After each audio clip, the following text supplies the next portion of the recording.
It's not a bird, it's not a plane, it's Superhero Slate. It's a weekly podcast where we talk about everything that's great. Like movies, TV, superheroes. It's Superhero Slate. Oh, yeah. Hello, everyone, and welcome to Superhero Slate, this show where we run down the latest superhero entertainment news. We love TV, movies, and superheroes, so let's talk it all out. My name is Chris. And my name is Mike. And this week, the DCU casts their Clayface actor. I was trying to do clay and casting and molding, and it didn't really work out, Mike, so we're just going to have to go with the regular. It's one of those like jokes that has to be read, because if you say it out loud, it's like, well, cast, okay, this ain't I'll make a webcomic, don't worry about it. Okay, thank you, appreciate that, because I really needed that win on that one. Marvel adds another 2028 release date to their calendar. We're going to talk about possibly what that is when we get there. Duke Nukem is here to create a new series and chew bubblegum, and he's all out of bubblegum. Oh man, I'm so glad Duke Nukem is at the top of the show. This is just like a piece of media I just haven't talked about at length really ever, but I have not a ton of experience with, but enough experience with that it's a rabbit hole that I'm looking forward to diving down with. My brother-in-law and I've known him since like first, second grade.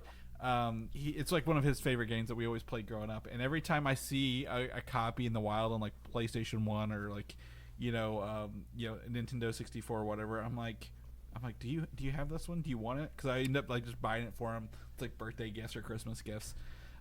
It's like one of those. It's like one of those games that's like at risk of being like lost to the sands of time, because a lot of people will compare it to Doom. It kind of ran off of the same. I don't know if it was literally. I don't know if it was literally the same engine. But like Doom has persisted with like other like revamped versions of the game. It had like a movie and everything. It's out there in the zeitgeist. I see the cover of Doom. Yeah. Even like the art gets memed. And I feel like Duke Nukem needs a resurgence. Well, Doom is also it's a company that makes other video games, so like obviously they're making money to keep making games, right, and stories and stuff like that. Duke Nukem was created by Apogee Software, which was only for 2 years, and it wasn't bought until until 2K until 2011. So it's one of those things. But it's also, we'll talk about it. I mean, honestly, let's just jump into it, because we don't have much to talk about. So Duke Nukem is a video game that's essentially a parody of other shooter games of the time, the machismo-esque, like, I'm a badass, chewing, smoke a cigar, kick an alien ass kind of thing. It's first-person shooters, third-person shooters, and it's kind of, I would even say, Mike, and it's looking back a little misogynistic, if you will. One of the games is Duke Nukem: Land of the Babes, and it says one man, one mission, 1 million babes is on the cover of that game. But the whole point of this is, this game has been around, shooter game, parodying another one since '91, and the last game actually came out in 2011, Duke Nukem Forever, on like the 360 PS3 era. But producer Adi Shankar, who is most recently on Netflix on Castlevania and the Devil May Cry series, has purchased the rights from Gearbox, the TV series media rights, not the video game rights, to make a show. He hasn't said it's on Netflix or not, but this has brought Duke Nukem back to the forefront, like you said, of people's minds, because we haven't had a video game in 14 years. This feels right up like Amazon Prime's alley, right? It seems like they're trying to carve out this little niche of maybe video game related media. But I've always thought there was a bit of a charm to Duke Nukem. I don't know if it's just because the first time I played it, I was like literally like an elementary school boy, and it was just like, oh, if you go into this bathroom, you can walk up to the urinal and he'll take a piss. Whoa, this is crazy. Oh, don't look in that. Don't look behind that warehouse. Don't look behind.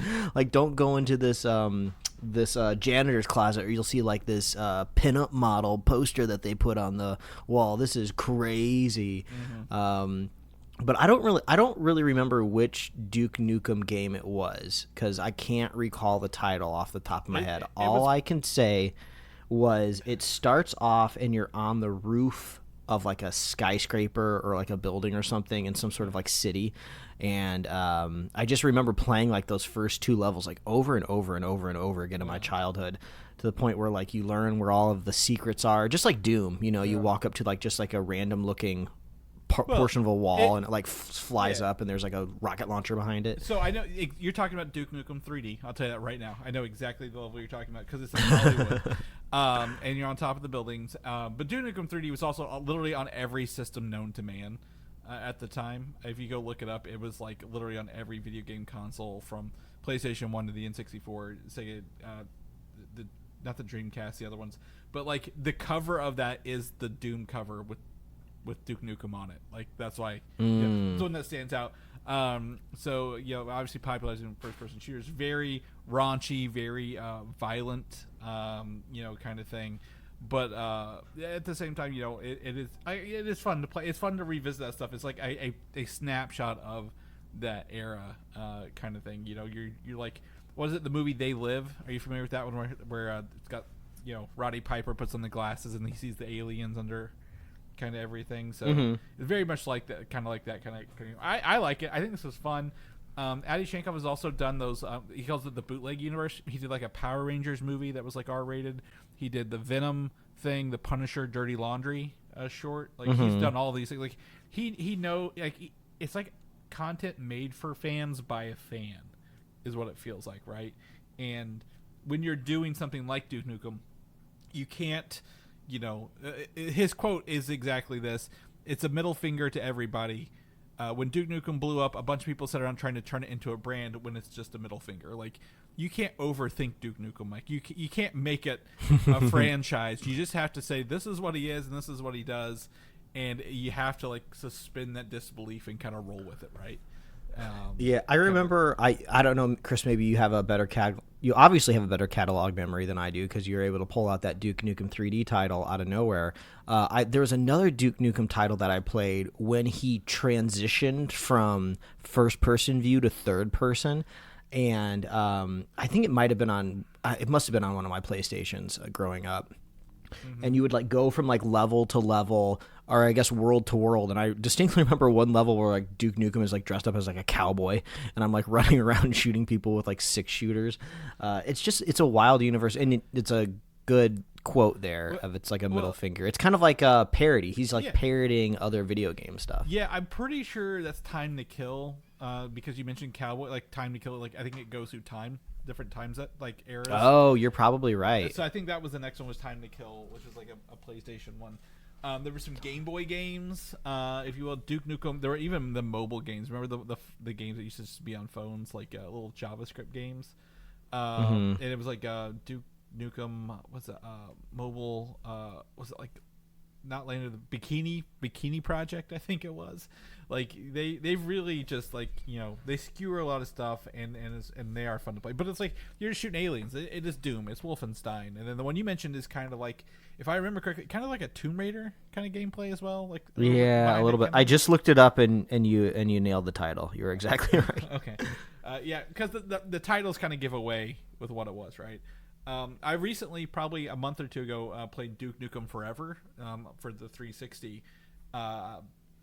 I was building an emulator for my brother-in-law yet again, and we were testing the 360 emulation. And the first game I pulled up was like, yeah, let's do Duke Nukem Forever because this game is just kind of silly and fun. So this is something like Shankar's have a lot of.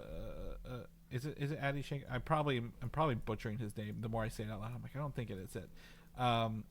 Is it Shankar? Shankar. God damn, Mike, I butchered it. Shankar. I think Google's fixed it. Adi Shankar. I think he's had a lot of luck with Netflix. I think this might go to Netflix. But like, I think it's going to be an animated project wholeheartedly. I think he's going to continue his Castlevania, Devil May Cry work and continue in animation rather than live action. But I think a live action one would be pretty fun, like a kind of like a Dread or something, right? Something silly like that. That's what I would love to see. But I don't think we're gonna get. I don't think we're gonna get a live action Duke Nukem on any streaming service right now, right? So, but overall, yeah, if you guys have any history or memories of playing old Duke games, let us know. I'd love to reminisce with you guys about that. Other properties we grew up with, Mike, that I had very limited access to. Highlander is in our news this week. Russell Crowe will be joining the upcoming reboot film as Juan Sanchez Villalobos Ramirez, originally played by Sean Connery in the original. A Spaniard, when obviously Sean Connery was not a Spanish man at all. But also a swordsman who trains the titular Highlander. I believe it's Connor McLeod. Or there was two of them because the TV show had a different character. But for people who don't know, Henry Cavill is the Highlander in this upcoming movie. And I don't know if you're familiar with Highlander at all, Mike, but it originates the line that everybody knows. Do you remember the line for Highlander? There can only be one, which is such an iconic line, because it stands the test of me never seeing it. I've never seen Highlander. The only thing I know about it is there can only be one. But then also I've watched the movie The One, which was really cool. I know it has nothing to do with Highlander, but it kind of makes me think of it.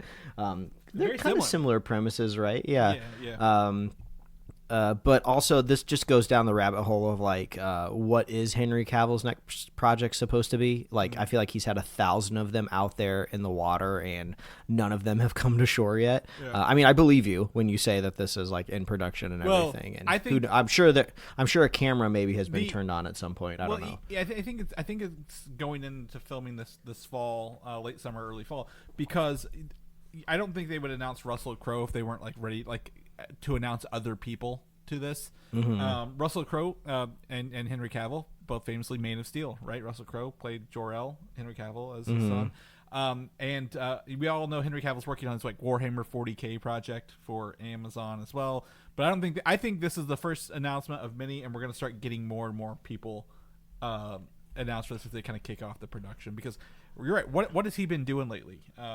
Kind of thing. I was talking to my friend Brian. He's watching Mission Impossible movies to get ready for the new one that just came out a couple weeks ago, and he got to Fallout, where we got Henry Cavill with the mustache, the infamous mustache that carried over to Justice League, and also what I'm calling when he's shirt cocking it, right? Like he's doing his sleeve things. Yeah, we got to get Cavill back on the big screen regularly, only because I need the Snyderverse people to just knock it off. Man, it's crazy. I know we don't really report on these people because they're crazy and they shrink. I think every week, like one person like wakes up and goes like, I can't dedicate my life to this movie director anymore.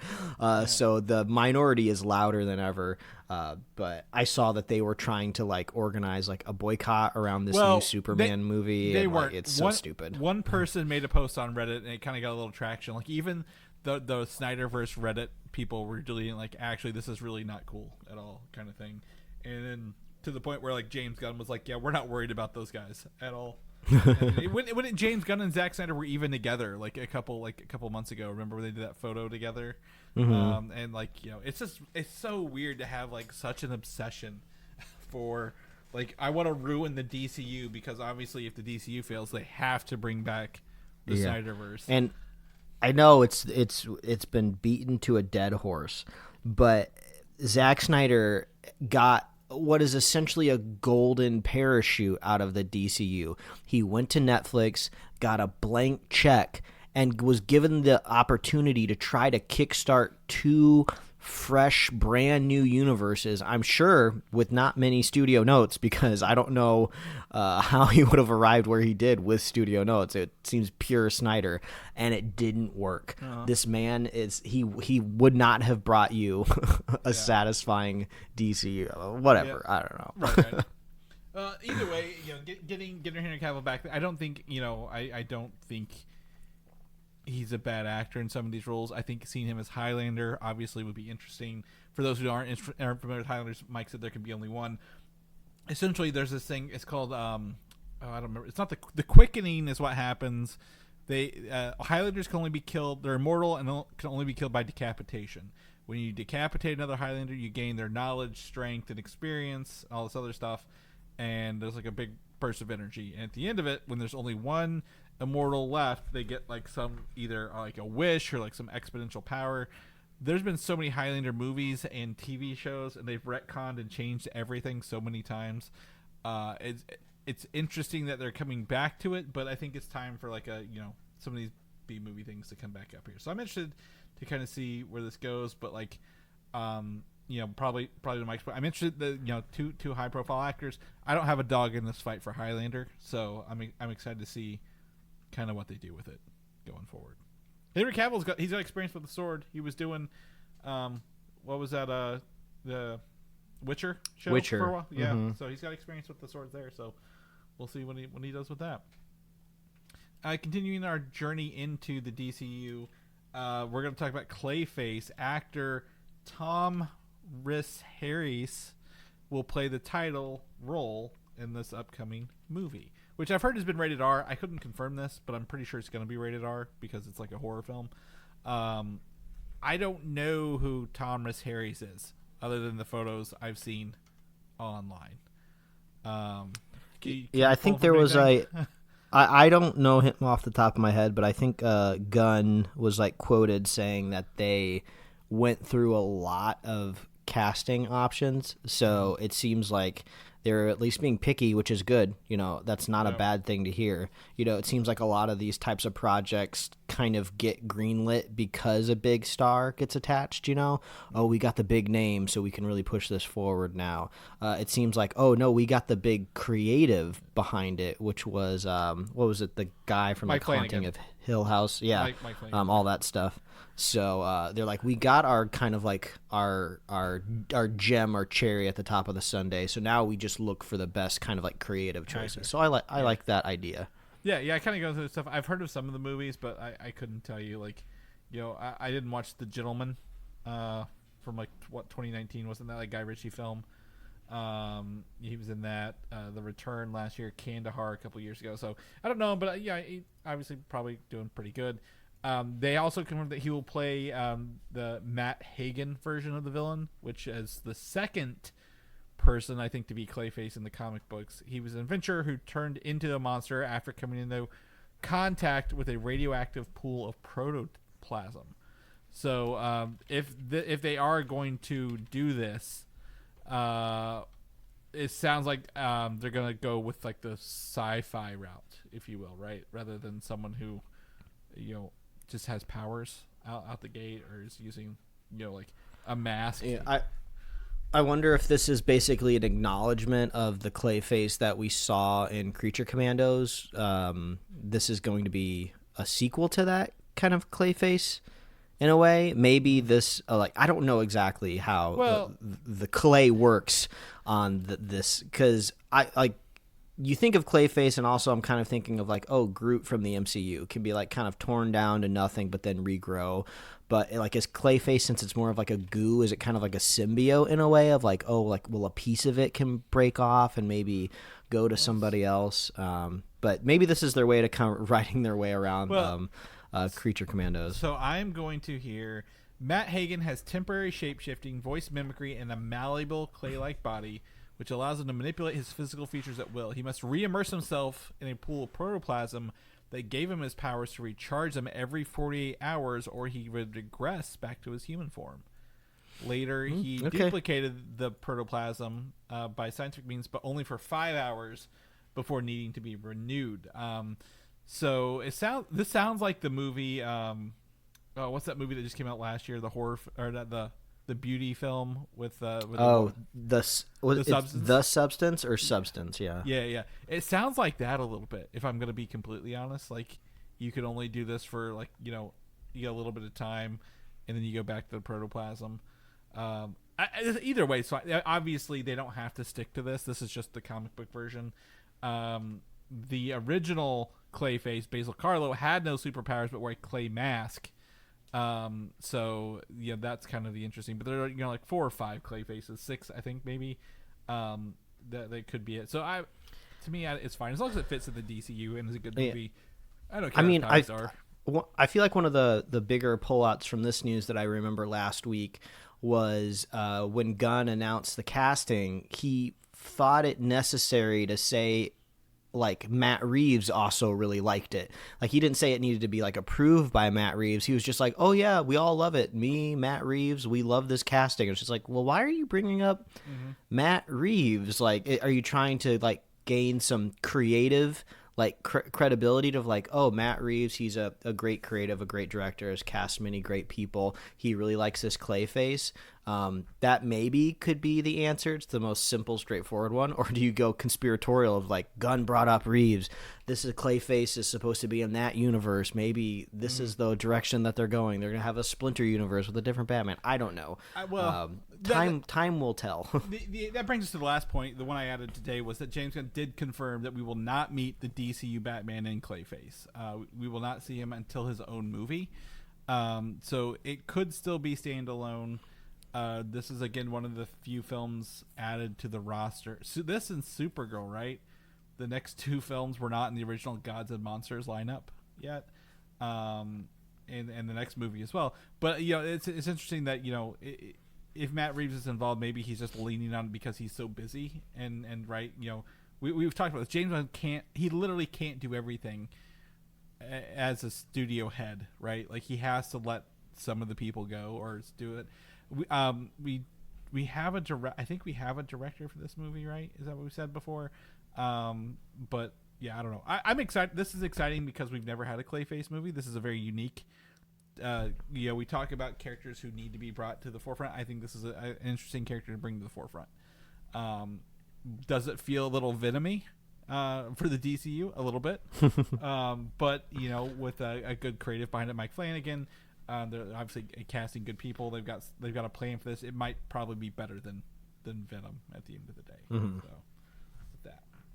Also, James Gunn, he's out there. They're doing the Superman tracker. I think they showed the first 30 minutes in like Manila this week as well to an audience. So he's out there doing interviews. He this is stuff not on social media, interestingly enough. He did say that Sergeant Rock movie is moving forward, but that it will have to change creatively to meet his needs. So maybe the first Sergeant Rock that we thought was announced you know, a couple months ago is way different than the one we're gonna get. But I also, you know, I probably wouldn't. If I was him, I wouldn't have said anything. But that's fine. This is him announcing that he sent an email. He sent notes on the script of like, hey, this needs to change. Yeah. Some writer is getting paid more money for revisions, so good for them. I did see some of those clips. Was it to himself? Did he say, "Hey, James, can you work on the script"? Yeah, he has a writer email and like a head of Warner Brothers email that he sends it to. I saw him out there on the circuit on a stage, and he was telling a story where once news broke that he got this job at, you know, head of DC, literally he said the first text he got on his phone was from Jason Momoa, and he just said "Lobo baby" in like all caps, which I just thought was hilarious. That's like exactly kind of like Jason Momoa's energy of just like, keep me going, let's get this going. He probably had that saved it, like he already had that text ready to send months ago and just forgot to hit send on it. He's like, I need to text James, and it's like, oh, this was already here, I'll just send it right now. Lobo, he sends that to everyone in his contacts. He's just trying to what's it called where you wish things into the world? It has like a name to it. Like he's trying to will not it manifest. Manifestation. He's trying to manifest it. Yeah, exactly. Yeah, I want to look at his thread between him and Vin Diesel for the Fast and Furious movies. How many times he brings up Lobo in it? Speaking of like threads, it just made me think, you know, we've all heard of like the kind of famous Avengers group chat where all of these actors have a group chat together and they're all talking with each other, probably sharing memes and stuff. The shattered like DCU group chat has got to be the saddest group chat ever. Like nobody ever replies in it. It's just sad. I saw it was an older clip. They were talking about that time Gal Gadot tried to do the sing the words to the Imagine thing with all the other celebrities during like the pandemic, and how cringy that was. And I watched it, I'm like, oh, this hurts. This is a memory I don't need to have 5 years later to remember this. But I was like, she's got to be in that thread. Maybe you think she tried to get the people in the thread to start singing with her as well from that? She was like, everyone's gonna go see Snow White, right? You're gonna take your friends and family, right? Yeah. I just think, you know, there's probably not been any action in that thread for a long time. They forcibly removed Ezra Miller pretty early on. They just left the chat, that kind of thing. But either way, long story short, Sergeant Rock is moving. We'll probably get more updates, later in the year. Maybe they'll do a DC State of the Union after Superman, right? When that dust settles, kind of say, hey, here's our game plan. Here's what we're going to be working towards. Update. Hopefully that's in the cards later this year. Maybe after Superman, maybe before Peacemaker season 2 would be awesome. Over in the Fantastic Four world, the popcorn bucket threads have been going everywhere. By the way, I just want to say I've seen so many popcorn vessels, all the theater things. Like I need to keep tabs of the Fantastic Four stuff because there's so much of it. But moving on to this Kevin Feige said that work on a sequel to Fantastic Four is already in development. Now, it doesn't mean it's greenlit, but this kind of goes in opposite direction we've seen the past 5 years, where we don't know if any of our movies are getting sequels from the past 5 years, but that they're already working towards the Fantastic Four second steps as a bad name for it. That they're getting ready, they're getting the people in places, they're going to have this ready to rock and roll sooner than 5-6 years away. Well, yeah, I mean, you don't cast Pedro Pascal and just like leave him out on a vine to rot. I know he's going to be in Doomsday, which we're going to talk about kind of some casting there a little bit later, more than just the video that we saw a couple weeks back. And I'm sure he'll be in Secret Wars as well. So you got 3 movies on him, but I got to imagine he probably signed at least like a 5-picture deal.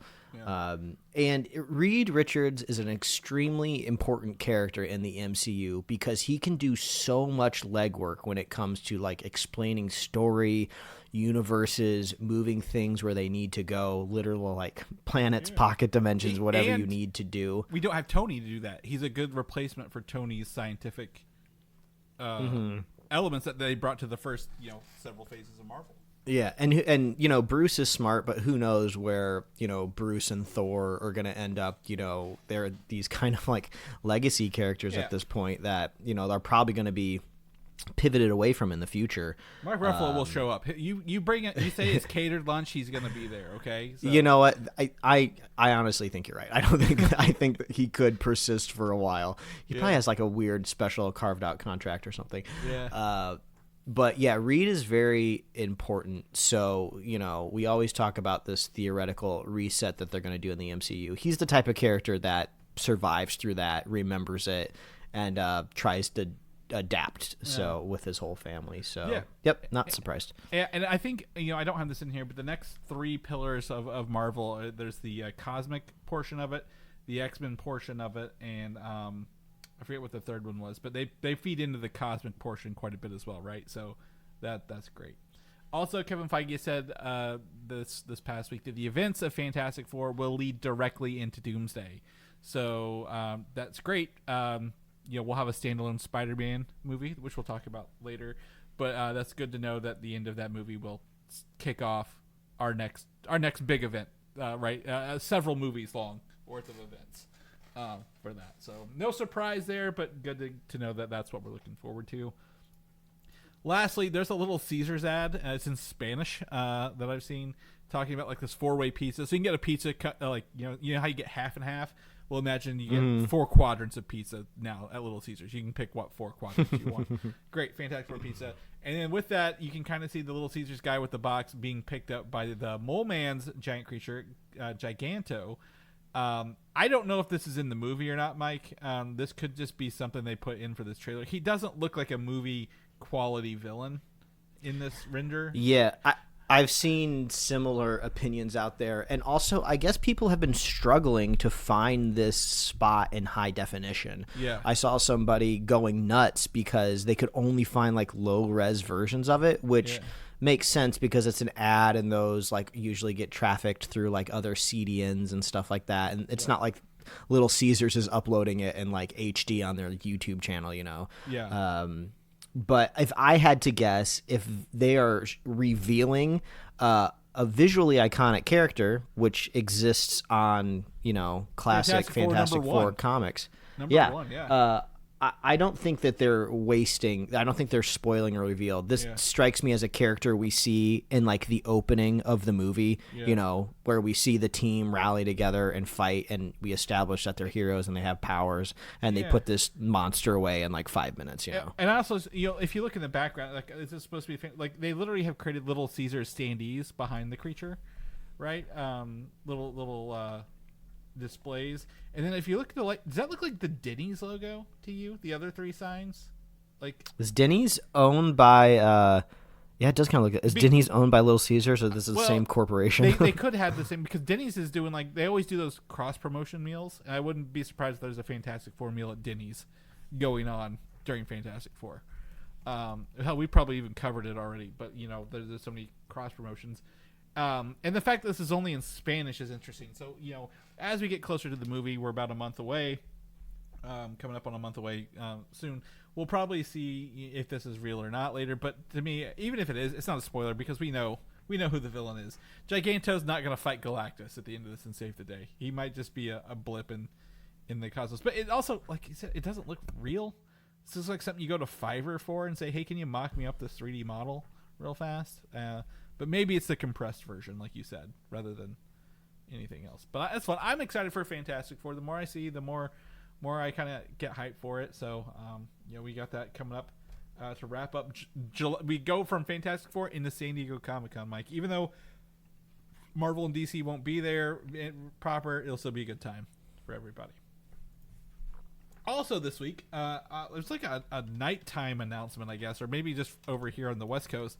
Marvel Studios has added a fourth movie to their 2028 release schedule, December 15th, 2028. They also have 3 other movies that year still, February 18th, May 5th, and November 11th. I've theorized a couple films in here, Mike. February 18th could be Blade, and we'll talk about that in a second. May 5th could be Thor 5, because we've heard so much about Thor moving, like a 5th Thor being in production, right? And then November 11th could be the Fantastic Four 2 we just talked about. Which makes me think that December 15th could, in theory, be Avengers Secret Wars Part 2. Well, so 2027 is still Secret Wars' release year, right? In December, yep. So this would be exactly a year after that. I mean... I don't need a part 2 to Secret Wars because Secret Wars is already the part 2, right? Yep. They announced Doomsday and Secret Wars in tandem. Yep. It would be kind of like I think it would be an odd pivot unless there's just so much amazing story that they've deemed between the Russos and Feige that can't be told in 2 movies. But these could be battle world movies. Kind of. Yeah, it just kind of feels more like a cash grab to me of like, split the movie, make more money. I don't think so. I don't think it is because no one said it's Avengers. Like the fact is December is interesting, but they've kept 3 others. This goes antithetical to literally 2027 or 2026, right? Where they have one Marvel movie. I'm not counting Spider-Man that's owned by Sony. This is technically a Marvel movie, so it's not Spider-Man. I think one of these other ones is. I don't think they're going to do a November and a December. I think November will get nixed. What do you think? I don't think they're going to do a month away. Yeah, I mean, I think you kind of have to look at this from a strategic point of view, and I might just be beating this to death, and maybe it's not true. But if I believe there's an MCU reset on the way, and I mainly believe that because they do it in the comic books all the time. That is how you kind of start back so you can sell issue number 1s again, and you can just bring back in the fan base and start from scratch, you know, hire new creatives, which probably is what the MCU needs to do here. So that means the February 8th movie, or February 18th movie, would be the first movie after Secret Wars. Correct me if I'm wrong, right? Yes, that would be. Okay, so if there is no Secret Wars Part 2, and we think in 2027 of December, that's when the reset happens, like, it seems like that first movie after Secret Wars needs to be very strategic, right? We need to, like, this is kind of like our, hey, we're restarting this thing. Everybody come see what happened after all this crazy stuff happened in Secret Wars. And I don't know. Is Blade the way to do it? I do. I think Blade is so tonally different from every other Marvel movie. It's supernatural. It is in the mythos of the mythical and the underworld that we've not had at all in MCU. Because again, you've talked about this until we're blue in the face. Iron Man 1 set the tone for the MCU, right? We have to follow what Iron Man 1 did. It's all science. It's all nanotechnology at this point. You have to explain things. If they're going to reboot it, Blade necessarily doesn't have to be one that's saying, hey, this is it, come see it. But Blade can set the tone. There's new problems in the world that we did not have 6 months ago. Yes. I am begging for that story to happen. I love that after, Infinity War, this blip happened. It severely affected a lot of the storylines going on. But then I feel like after Endgame wrapped up, there's been some political maneuvering and negotiating throughout the world, but it hasn't been as impactful as I kind of hoped it would have been. No way. So I would love some sort of. Home? Was it Far From Home just hand waved it? They were like, yeah, everybody came back, and now. Yeah, it's a joke. Now my younger brother is the same age as me. Yeah. Oh, isn't that funny? Yeah. But it would be interesting to be Blade is now a very necessary character in this world because this cataclysmic event that has happened across the universe with all of our heroes, monsters are maybe now starting to come out. Maybe these heavens and hells are starting to leak. I don't know. There's a lot of fun creative things that you can do. Yeah. But okay, I could lean into that for Blade. Maybe the MCU starts to be okay, everyone knows this as the jokey superhero universe, and Superman is looking to be this really bright and hopeful thing. Maybe now we go dark. Yeah. Maybe now we lean into what Snyder was doing and we get all biblical with everything. And they could save their big I guess reveal or reboot for the summer tentpole, right? Whether it's Thor 5, maybe to make it comfortable, but not too. You don't want to have 3 new characters in a year, right? Because you be who are these people? Why do we care? If you bring in Thor as May 5th, I also put it could be X-Men. X-Men would be a fan-fucking-tastic choice for a May movie. Mm-hmm. But Thor's hey, we're sitting off. This is our Thor movie. We're gonna right the wrongs of the last Thor film. He's going to go out with a bang, but at the same time, we don't know what he's facing in this new world kind of thing would be interesting. I don't know. And then obviously, I don't think November is going to hold. I think, Mike, I'm going to tell you right now, I think November 11th will be canceled for Marvel. Yeah. I mean, it's kind of the antithesis of the strategy, 4 Marvel movies a year, one, and also that puts 2 in one quarter. If it was July, I'd agree, but that's not gonna be moved to July. That'll be nixed fairly early. Mm-hmm. I agree. Yeah, but that puts maybe for December Fantastic Four 2 for a Christmas movie. Maybe. I think what we need to do strategically on this show here is just before we go out and see Secret Wars, and the whole veil has been lifted, and we kind of maybe have an idea of where the direction is going. I think we need to, between me and you, we just make a bunch of predictions and we just see how they play out, over the next year or two, and see how correct we are. Well, I think we need to do this before Comic-Con 2027 or 2026. Because they can't surprise us with these movies anymore, right? They can't be oh, we made a Blade movie and nobody knew about it. So I think we need to do it before Comic-Con, and then maybe do a revamp right before Secret Wars. Mm-hmm. Because I think that'll help cover our bases from, we'll know what the February movie is when we're going into Secret Wars. So I'd love to do that. Maybe we get together and just get a big dry. I'll buy a dry erase board for us, Mike, and we'll just go to. And snapshot that at the end of the day, so it'll be fun. But anyway, 4th movie, I think this will be changed, sooner than later. But obviously, movie studios have to lock down release dates. That way you don't get 8 movies on the same date. So by planting a flag in the soil, Disney and Marvel have said we're gonna take back December, and it'll be Marvel movies or Avatar movies, kind of going forward, if you will. But I brought up Blade because Blade has some news this week that several reports, Variety, has said that the movie is back on track. Blade is back on track and is moving again for a rumored 2028 release date. We've talked about this again before, that Blade would not fit in the current movie lineup, right? This is something that needs to happen post Avengers films. set it up into a new universe, or even if it's not, like, we just need to get all the other stuff done, and Blade doesn't fit the mold of necessity watches before Secret Wars, right? Well, just for fun, what side of the debate do you want to take? Mahershala Ali sticks around or doesn't? Do you think he's actually going to be Blade or not going to be Blade? I'll take the opposite, and then we'll fight it out over the next couple of years. Well, I don't think he will. I don't think he'll make it. I think it's damn. That's what I was gonna say. So now, no, I'm true to my word. I'll fight the other way. Mahershala Ali is sticking around. Want to know why? Because he wants the money. I think it's a nice chunk of change. Yeah, I think so as well. Also, I don't think he's got negative, feedback with this. But he will be, he's 51 years old this year, Mike. Whoa. Yeah, good for 51. Damn. Yeah. Obviously, all the actors, but he's 51, and by the time this comes out, he'll be 54, if you will, and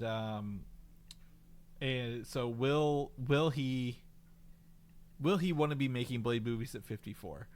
I don't know. That's why I say no. I think they might just get somebody else. Now, they don't need somebody technically necessarily super young, but I don't think he'll be one to be making Blade movies kind of by that point. So because we have that, we also talked about Midnight Suns last week, right? Coming up, so he'll be a part of that. So whoever is Blade will be there. It's just this is going to go down as like one of the, what do they call it, casualties of Marvel announcing ahead of time. Remember when Inhumans were one of those movies as well. Blade is a casualty, so on and so forth. So we'll see where that goes. Big news this week, out of nowhere, out of left field. THR, the Hollywood Reporter, has said Jon Bernthal will come back as the Punisher in Spider-Man: Brand New Day. Mike, did not have this on my bingo card. Yeah, this is out of nowhere. Yeah, I think this next Spider-Man movie, I could not guess what this movie is going to be about. Like, I could maybe theorize maybe where the story should go after we left off the character, but this movie is like coming out like right in between these like gigantic Avengers movies where there could be. It's before now. Like, oh yeah, it's before. So like now that doesn't help. It does not help me figure out what the movie's about. I mean, putting the Punisher in there makes it feel maybe more grounded to me, right? Because you can't put an ungodly threat in front of Punisher. He has guns. I mean, he's good at guns, but Spider-Man can superhero punch something to oblivion. But I like the addition. If you watched season 2 of Daredevil, you just got to see how I feel like he's more jaded. I didn't think the Punisher could get more jaded than he was. But he's crazy in Daredevil season 2. Like he's not season Daredevil Born Again season 1. Yeah. He's crazy. He's like extra jaded, and he gets to be. He's almost. I feel like more portrayed as like more violent. It's like they wanted to make sure that Disney Plus knew that he was there in all of his blood and glory. And he has the special presentation that Jon Bernthal's also writing coming up. That will bridge the gap here. That's true, and I think like he makes it out of like I don't know, the things that I didn't like about Daredevil Born Again was how the last episode wrapped up and like the post-credit scenes, which kind of involve a little bit of the Punisher, so maybe they can kind of clear him out of that messy story and have like a fun special presentation. But when I think about Spider-Man and Punisher, I always think about the iconic comic book cover where the Punisher has Spider-Man in his sights, like in his crosshairs, and he's like hunting him down. So it makes me wonder, like I obviously I could see the characters teaming up at some point in time within the movie, but if they're adversarial at the top, I think that could be fun and exciting. But I'm curious, what is Frank Castle's motivation for going after Spider-Man? They'd have to build some sort of reasoning in there. So couple things. Number one, Punisher season 1 ends with the anti-vigilante task force, right? Kind of showing up. Daredevil Born Again season 1 sorry, ends yes. with Usain. We can't keep track of any of this stuff, man. The latest thing with the Punisher had the anti-vigilance task force, which we have seen is taking place in Daredevil season 2. Now the Punisher was a vigilante. He wouldn't be hunting another vigilante Spider-Man for no reason. Do you think I don't think the Punisher, Frank Castle, would work for the Kingpin on the anti-vigilante. I don't think he would for 1 second be on this task force because they're appropriating his symbol and all this other fun stuff that they kind of do there. Well, kind of like the whole point is like the Punisher doesn't really have any points of leverage. His whole family's dead, right? So you can't put the pressure against him. He's just a renegade out there in the world. So Spider-Man would somehow have to run up against his kind of like internal code. Mm-hmm. So he's either going to get false information about Spider-Man, misinformation and believe it, stop him from killing somebody, like prevent. Yeah, that's true. That's probably the most believable. I don't think Peter Parker wants a crazy man running around with guns in his city. Yeah. So there's that. A couple months ago, we talked about the Hulk, Mark Ruffalo. They got catering. He's going to show up to Spider-Man, but like that, he would be against Spider-Man as a savage Hulk in the city. So we'd heard several months ago that Spider-Man and Punisher will team up against Savage Hulk. I didn't put any weight into this rumor, Mike, because why would Spider-Man and Punisher team up to take on the Hulk? Well, now I'm starting to rethink that entire perspective, that maybe this is the case. Why is the Hulk in New York? I don't know, but boy, I'd love to see Spider-Man in New York for the first time ever. Yeah. Like, are we thinking the Hulk, our Bruce Banner goes savage, or if this sort of battle world-esque scenario is starting to transpire, or at least start in this movie before Doomsday happens, is this going to be a different Hulk that maybe slips through and lands into their New York? I don't think so, because they probably want this to stand on its own when watching a new Spider-Man trilogy. And by starting it in the middle or leaning into the next Avengers movies, I think you kind of lose that standaloneness a bit. It could be a possibility. I think I like the idea, if there is a Savage Hulk, of we kind of get to bring the Hulk back to its roots of just being like a nightmare. Like so many iconic comic book stories revolve around like the Hulk just being like a walking nightmare. He will literally eat you. Yeah, well, and also the Incredible Hulk, he drops himself into Harlem to take on Abomination. Remember? Mm-hmm. So they both, he's got history of tearing up New York, and they even reference it later. Not that he's going to show up there to tear it up again, but I want to see Hulk, Smart Hulk. Professor Hulk's fine. They've not really done a lot with him. He was good in Endgame, but boy, do we need like you mentioned, the unpredictable Hulk. How do you take down the Hulk? Guess what can't hurt Hulk, Mike? Bullets. And guess who would be able to unload all the guns he wants onto the Hulk in a movie and not kill him? The Punisher. Yeah, you got a point. Yeah. But regardless of any of these things, this is cool. This is some news that perked my ears up. I was like, damn, they're actually bringing TV characters to the movies and doing it in a way that's like, not, hey, we had Charlie Cox catch a brick in No Way Home. This is the Punisher and Spider-Man are together in a film. It makes me think of that episode of South Park where you get to see a manatee riding an episode of Family Guy. It's like they put all of their characters and different variations of them in like a bag and they threw them out on a table, and it's just like, oh, that's actually doable, and it could be cool. Let's do that. Yeah, and also John Bernthal, of all the TV actors they had, if we look at it, he is the only one who I think could carry movies today. He was in The Accountant too with Ben Affleck, right? Like, so he is a movie star, not just a TV star. I feel the other people in the Daredevil universe are just TV actors. And this kind of works. Nothing that they can't change to movies. Some have done movies. Charlie Cox was in Stardust, obviously. But like, if you look at their current line of work, I absolutely believe John Bernthal could pull off a movie and work on a movie set and do it really well. So this is awesome.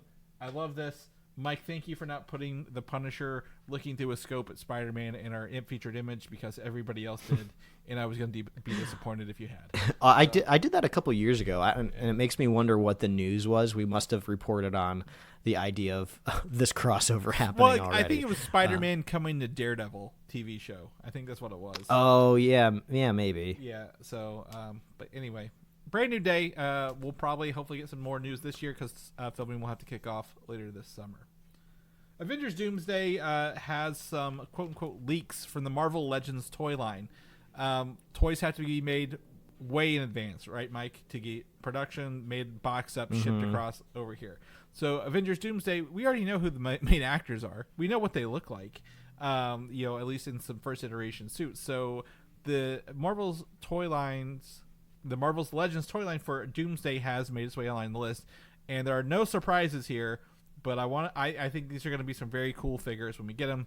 First and foremost, Doctor Doom, Thor, Mr. Fantastic with Herbie, Invisible Woman, Human Torch, The Thing, Cyclops, Gambit, Captain America, and Shang-Chi.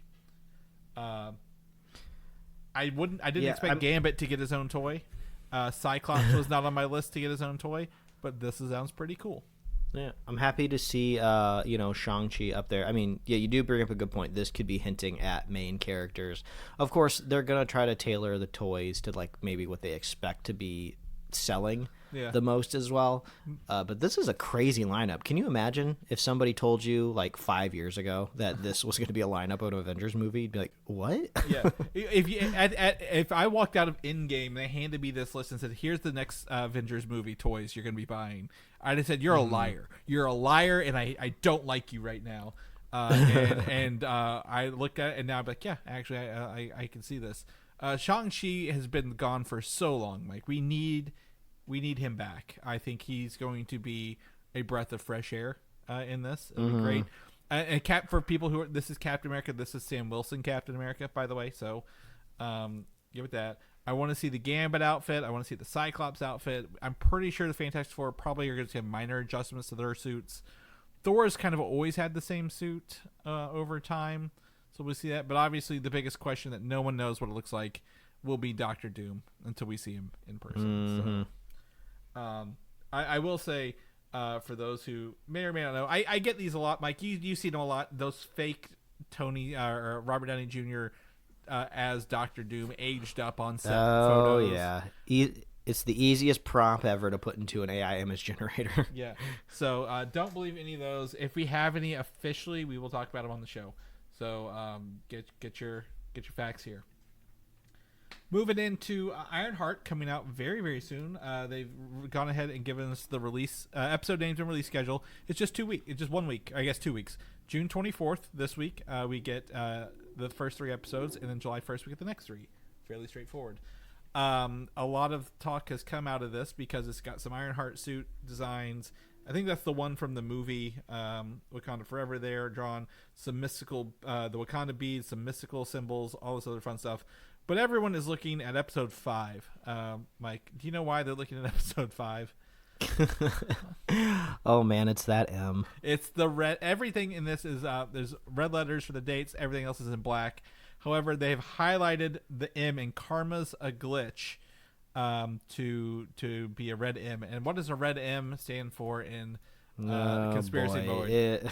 Are we actually talking about Mephisto? Mephisto. Now, believe it or not, we've actually had reports over the past several years that this has been done in production, that Mephisto will be there, and it's possibly played by actor Sacha Baron Cohen.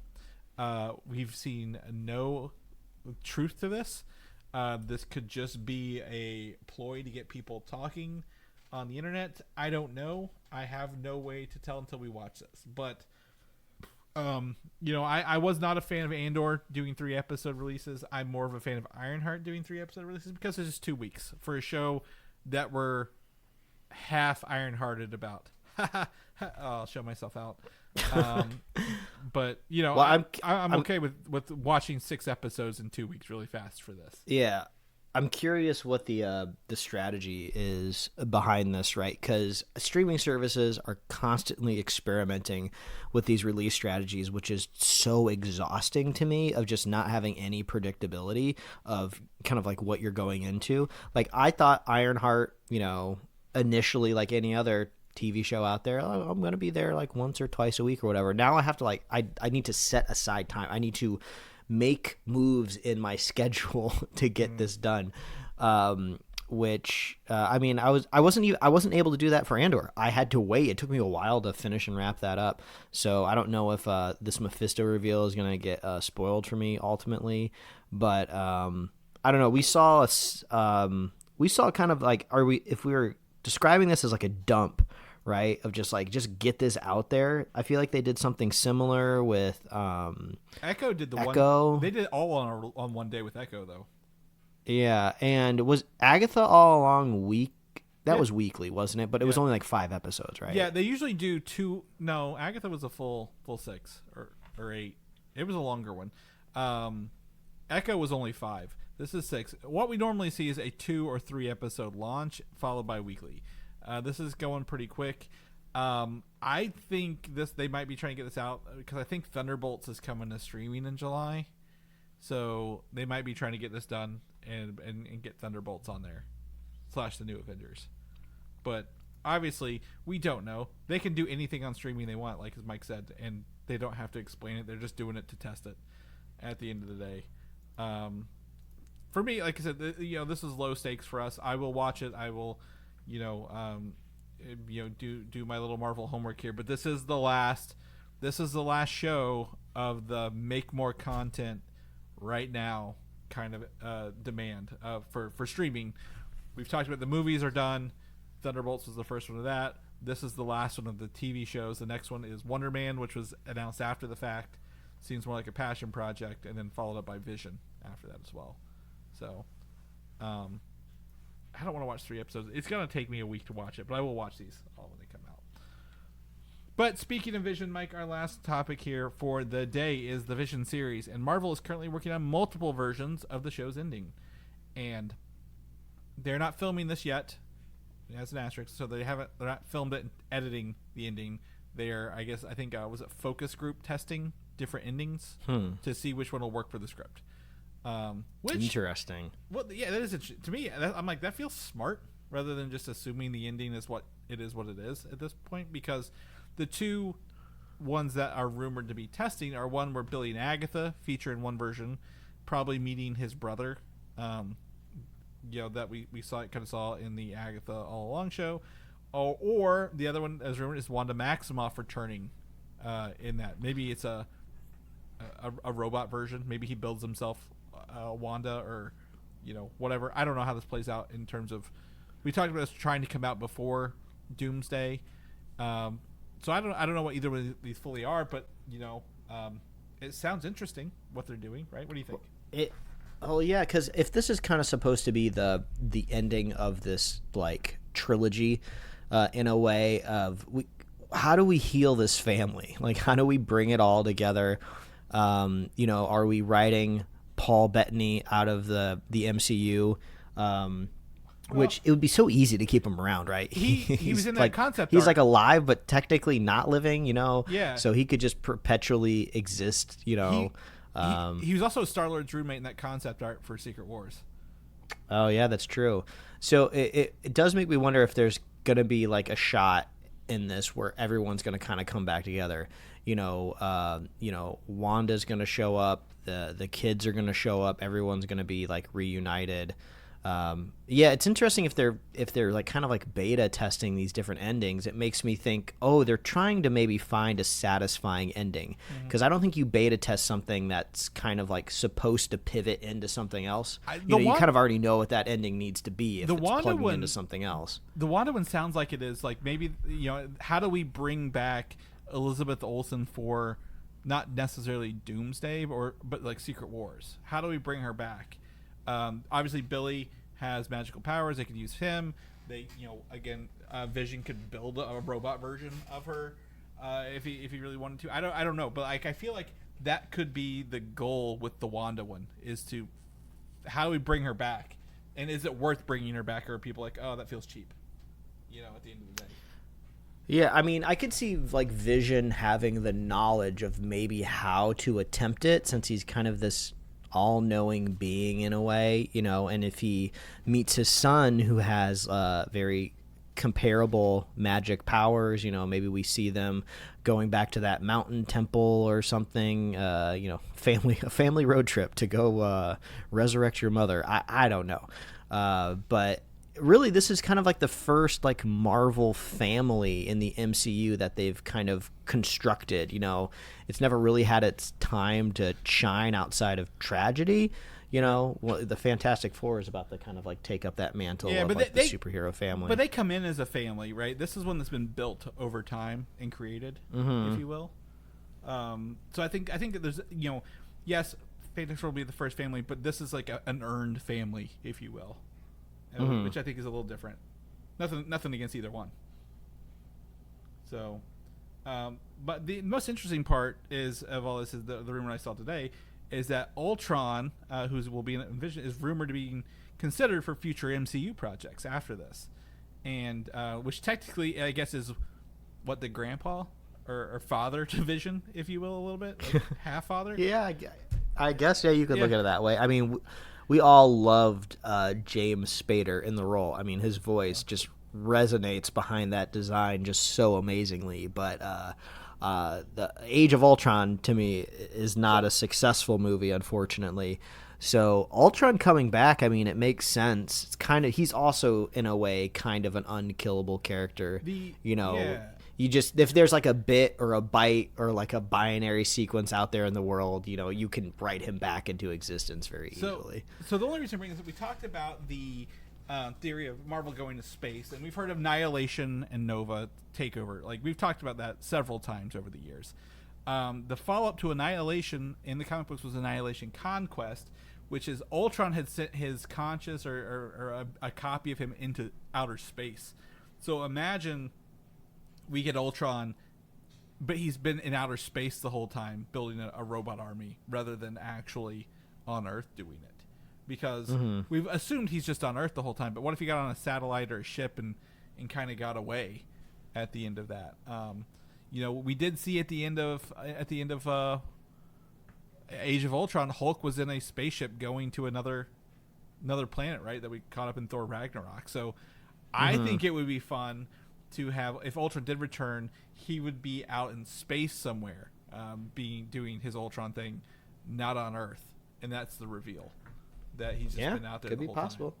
So, and Annihilation Conquest is a fantastic comic book. The most famous picture of Ultron I think you'll ever see, Mike, that I see everywhere, is literally from Annihilation Conquest. I'm going to send it to you in our chat because I love this image a lot, because it shows like it's a very, very menacing Ultron kind of artwork. You would see he's sitting on a throne. Glowing orange. Yeah, I'm looking at it. It's badass. So that's from Annihilation Conquest, which is fantastic. It's just a great version of him. So I'd love to see that come to fruition. If not, I'm not going to lose any sleep over it. So, but that's the rumors this week. Mike, that's the show as well. If people want to know what you're up to, what you're doing, where can they find you at? Yeah, they can find my webcomics at liferewardsrisk.com and pickledcomics.com. Chris, if people want to catch up with you, where are you? On Instagram, Valdan87, Valdan, or video game consoles of the same name. If people want to know more about the show, really come see. We'll have a couple links in here, but see all these show notes. Our upcoming, the release date calendar, I have to go update. Where can they find all them goodies at? Yes, go look at Chris's hard work on the upcoming release calendar. No pop-ups, no ads, just a simple text-based list to let you know what's coming out and when over at superheroslate.com. We're on Apple Podcasts, YouTube, Spotify, wherever else you love listening to podcasts. You can get merch at superheroslate.com/store. We love hearing from you. Let us know what you're watching, what you're playing, what you're reading, and we love our super fans. If you want to be a super fan of this show, it's so easy to do. All you have to do is share the show with a friend, share the show with a buddy, and we will be here every week, folks. That's right. We'll see you guys next week. Bye.